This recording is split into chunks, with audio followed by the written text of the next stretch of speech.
You are in the Las Vegas area. I'm going to be at the LA Comedy. Show up. Now, don't be the person in Las Vegas who's, oh, he's going to be at the LA Comedy. Well, it takes a few hours. We'll get late and see Emil at the LA Club in Vegas. Oh, now we got to drive back to Vegas. Hi, it's Emil. It's Emil Guillermo, Emil Amok to you. Welcome to my Takeout. I missed a couple days and I missed not talking to you. Oh, I've got to go on at least twice today to talk the news. The big is check the out def.org blog where I talk about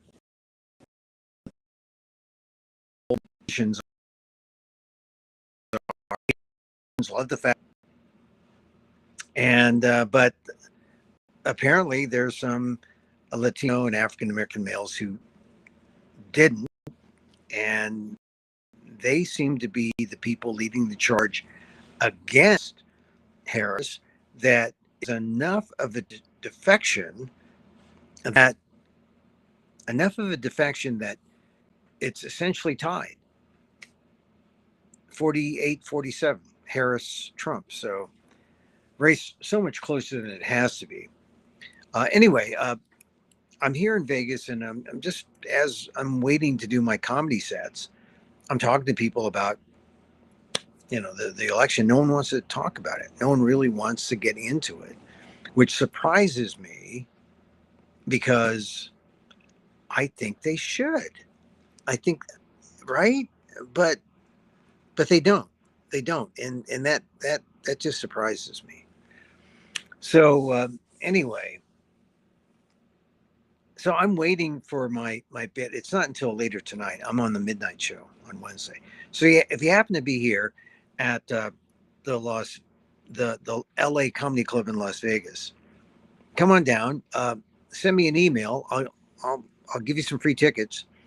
emilamok@gmail.com, and come see me. I may be as late as 1:00 in the morning, but you can see me live. It's one of the rare times, and it's part of this little comedy festival they have here, the World Series of Comedy.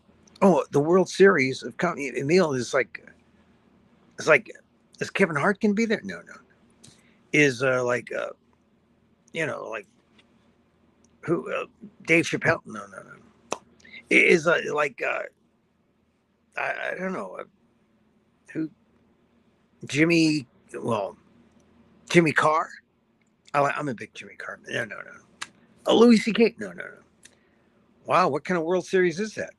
Sounds like a bunch of wild cards. No. We're all bat boys. We're all bat boys here. And that actually is why I want to do the second part, because I wanted to share my elation at the record feat of night. The not FET would be a festival. No, FEAT, the record feat of Ohtani. I don't think we heard about it. Just as baseball is, or was. The league is talking next game. Las Vegas are talking about the WNBA. What Shohei Ohtani did and continues to do every time he hits a home run. He is the first player ever to hit 50 home runs and get 50 stolen bases. Never been done. Never been. There have been people who said, "Well, we got the Babe Ruth. He was a fat Italian. I guess he was Italian American, right? He was a fat Italian American, and he couldn't hold Ohtani's jockstrap. Let's face it, the Babe was good, but he couldn't hold up. Shohei Ohtani is the best. And as an Asian American, I think we got to like crow about it. We got to like, from the rooftops. And I just don't think he's gotten his due. And the reason, because this isn't, no one's ever done this. I mean, people have hit a lot of home runs before, stolen a lot of bases. The killing bases, and yeah, it's great. But the first ever to go 50 home runs to stolen bases, I mean, a combination of power and speed. It almost says this is what a B. And guess what? The baseball player is Asian. That's it. I mean, for an Asian like myself, Asian American, know about it. They're not talking about, oh, this is the greatest thing since, no, they're not going to like really go out of the way to say this is, well, they'll say it once or twice. They'll say what accomplishment, but it's like next, they're we need this. We need to dwell on because it's unprecedented. And as I said, it was done by an Asian, which is important, and I think one of the things that you got to like take away is that he's Asian, not Asian American, but of being Asian in America. You say, fine point, Emil. It could be a fine point, but it's a critical, because AAPIs, who, their ancestors are from Asia. We're starved for heroes and role models. We'll make Ohtani our guy by, he's just our guy. We make the distinction, Asian or Asian in America. He's Asian, he's ours, he's playing baseball, he's our guy. That's how starved we are for a hero. And, it's complicated when people still see Ohtani and they still see Asian and they see foreign. I bring this up because I brought it up when ESPN's multi went ballistic on Ohtani. I'm talking about Stephen A. Smith. It was 3 years ago, 2021. Stephen A. Smith would say, hey, I don't know about you, but this guy doesn't speak for the thing. The guy has to speak through a translator. And Stephen A. Smith, in his words, his very words were, I wrote in 2021. He said, quote, look at Ohtani. He is big time. Babe Ruth, 33 home runs, batting 279, got a record, blah, blah, blah. Smith went on to say, this brother is special. So here comes the big but. But the fact that you have a foreign player who doesn't speak English, this is Stephen A. Smith said this. The fact that you have a foreign player who doesn't speak English, the game to some degree. What? Game to some degree? Yes, according to Stephen A. Smith. This was 3 years ago. I think it can be to harming the game to some degree when that's your box office appeal. Now, this is where the racism comes in. Asians like Asians long? No, they said it needs to be some Bryce Harper, white man, Mike Trout, white man. Those guys, and unfortunately, time that's not the case. Oh my God, that was Stephen A. He makes 12. I mean, I called him out. Certainly, other Asian American journalists. Stephen A. ultimately came out and apologized. But that was his first response to Ohtani 3 years ago, calling Ohtani a foreign worse than racist because it's xenophobic. You know, we're all Asian Americans confused as being Asian nationals, not Asian Americans. I mean, one of the things that I have just is that one of the things about my growing up is that I was born here in America, but I was my father. I was treated like an Asian, not an American national, foreigner. And that was a bitter pill to swallow, even though I'm an American. So Ohtani, who gets 3 years ago, I want to bring it up because Stephen A. Smith, he deserves to be called out. He did that was in 2021, but no, I think they're liable than his initial reaction. I mean, I don't believe. I mean, I believe his apology. It's one of those. Hey, my thing. I don't think he was sincere.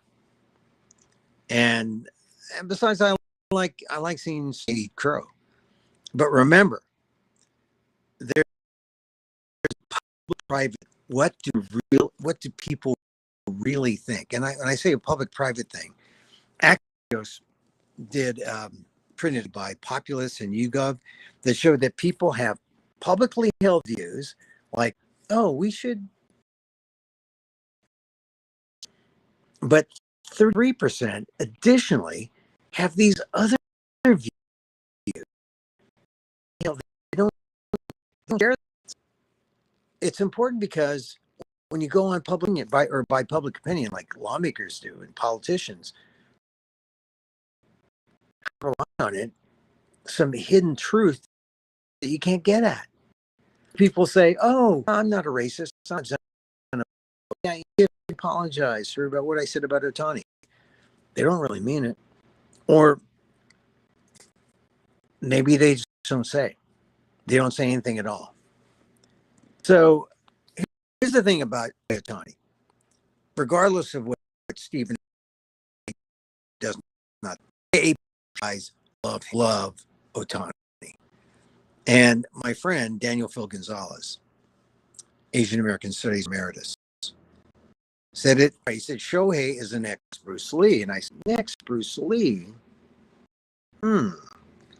This is kind of interesting. Is Shohei Ohtani the next Bruce Lee? And say that maybe, even though Bruce Lee was born in San Francisco,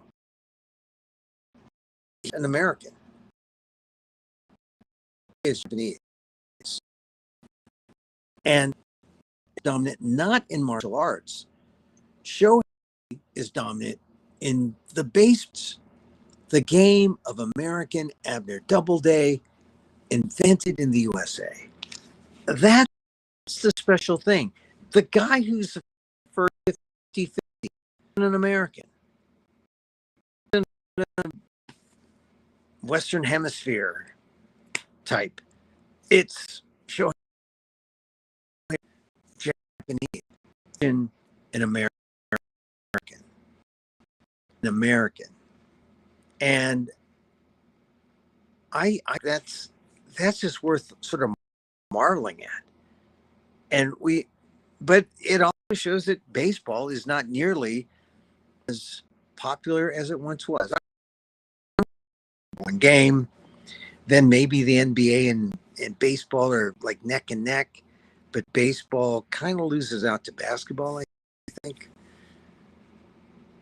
It's unfortunate. The greatest star ever in baseball playing in our lifetimes. And the Dodgers lost last night. That was a great game against the Padres.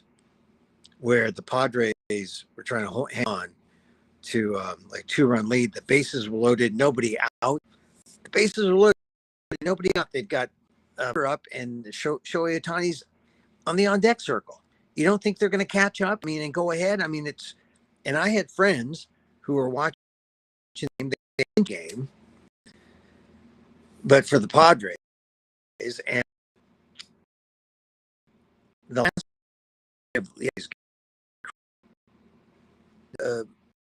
the ball to third baseman Manny Machado, I believe, touch third base, 1 out, through to second base, second out, through to first, a third out, a triple last play.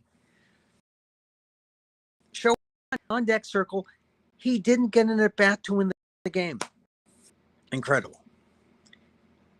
But they had to pitch for the batter, right? Bases loaded, no outs, and the guy play. That is triple plays. How many 50 home run base steals? It's never happened. Shohei Ohtani. So when my friend said Shohei is our Bruce Lee, generation's Bruce Lee, that's a big deal. Because when you're this generation's Bruce Lee, what it says is, well, we're heroes number one. But Bruce Lee was, ripped, and he had the nunchucks going. Shohei, youthful, boyish looks, right? Tall, big guy, carries a bat, a 34.5-inch bat, just walk in the stands, or in the 34.5-inch bat. It's an image for the Asian American male to embrace. We want that image. Shohei Ohtani in his 34.5-inch baseball bat, hitting 51 home runs. My God. 34.5 inches, 32 ounces. And he's not even playing. He usually plays the field. He pitches. But now he's just batting, designated hitter. He's just playing the game like no one ever has. So as a colonizer, Teddy Roosevelt might have said, Shohei speaks softly and gently, big stick. And, as an Asian American male, we are all for the big stick. We are all for the big stick. So what a great Shohei for baseball, for Asian American baseball fans, for the Asian American community. That's why I want to talk about this briefly, because when Professor Daniel Phil Gonzalez said, I said, yeah, he's the guy. He is the guy. Shohei is Bruce Lee for our generation. And I'm sure you're a white baseball fan or any kind of color. Shohei post, just like my brother-in-law, posters of Bruce Lee. Never did he think an Asian guy would be with his sister. That was a coup. That was a reverse colonizing coup. Tell you, it's Wednesdays when I've done this. No one's saying anything about Ohtani. They should. They're not. They still should. I know people want to just move on to the next, but this is a big deal. Playing baseball at the level where we are in history. And that is a very big deal. Okay, one last thing. I've been doing these meditations, but I'm going to end my show now with meditation. Oh, before that, like I said, if you're going to the Aldef blog, see what about Shohei on the Aldef blog. aaldef.org/blog. And I, I, as of September 30th, the new ones won't be found there. You can find older ones there. The new ones won't. But check out the newer ones on Emil Amok's newsletter. Either Emil Amok's newsletter or Emil Guillermo's newsletter. Check it out on Substack. I'll put the new ones there and access new columns I write. Continuing my years of continuous American issues. I'll be in papers, but in a place where I'll keep them on that Substack newsletter. All right, so now, laughter yogi. That's what I am. I'm a certified laughter yogi. You know, laughter yoga is a combination of breathing exercise. First of all, it's an exercise. It's not a comedy. It's an exercise, and it combines breathing with laughter to bring that oxygen through the body into the brain. People feel healthy. With people, your old sister the other day, and I went through some laughter yoga exercises. She cracked up, and I didn't have to tell her any jokes like, why did the chicken cross the road? Well, in Las Vegas, it's to get to the better hooker. She laughed at that, though. She laughed at this. That's a localized update on why the chicken crossed the road joke. But her husband laughs, pushing it in terms of laughter yoga. It's a good thing, and so we're gonna end with the laughter nation, where we just first of all it's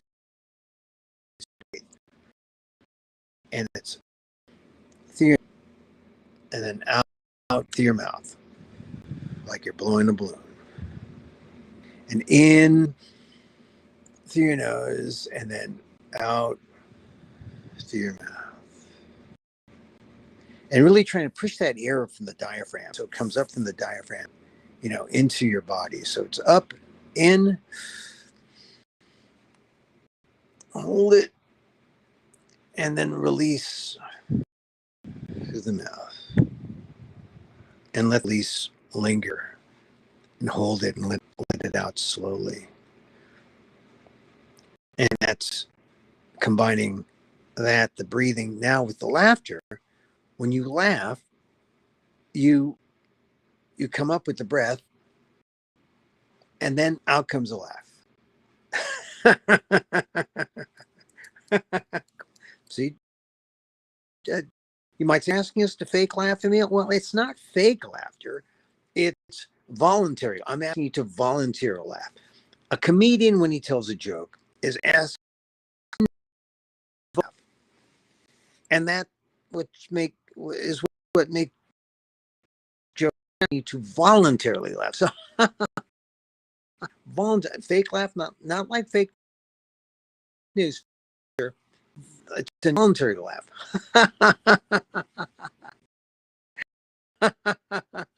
Okay, see, and you get the breathing going.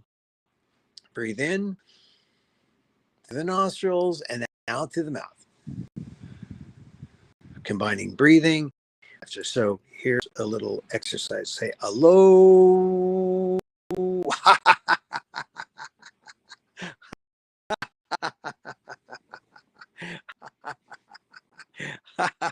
It's laughter. Independent of comedy jokes, it's just laughter for laughter's sake. And if you for a minute, if you can do that for a minute, you're golden. That's like part of it's like you're on. So let's try and see if we can do it for a minute. Okay. This is a laughter yogi exercise. To get my stopwatch going here. On here, I can't stop it. Here it is. All right. Low. Ha ha ha ha ha ha ha. Okay, keep it up for a minute. Ha ha ha ha ha ha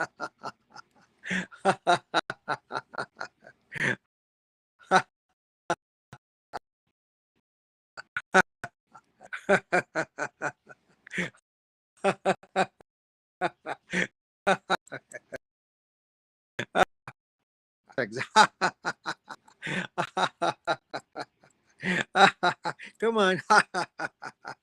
30 seconds.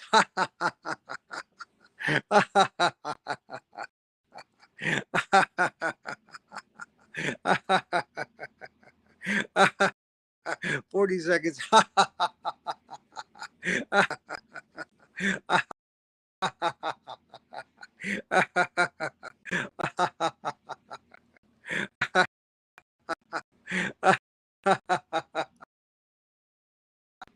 30 seconds.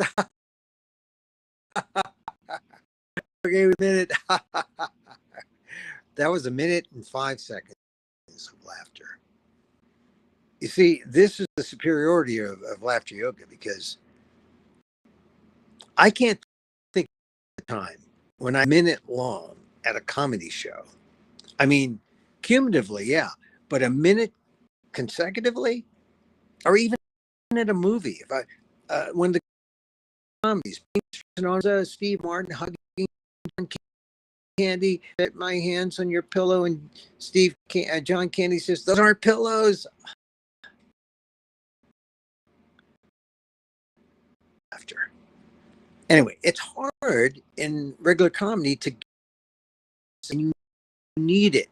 You get it with laughter yoga. Then when you laugh, you can replicate a belly from the diaphragm up, and the oxygen belly up to your head, to your brain. It oxygenates. It releases the dopamine and the serotonins and the oxytocins. And everyone that I've done this with since become certified laughter yogi has said, "Wow, I feel the difference right away." So I hope you come to my little talk shows. A little laughter yoga, a little sit through the news analysis observation, and then we'll laugh. We'll laugh. We'll laugh. We'll laugh and feel good. And so, as I wish for me, I wish for you. Tune in again on YouTube at Emil Amok, Facebook, fb.com at emilguillermo.media, or Emil Guillermo, let's see, on my Facebook, or on Twitter or X at Emil Amok. Not on, figured out how to get it on Instagram easily, but all those things you can find us. YouTube is the best at Amok1. And if you're in Vegas Wednesday night and want a free ticket, just email, give you a ticket. All right. Next time, Emil Guillermo here.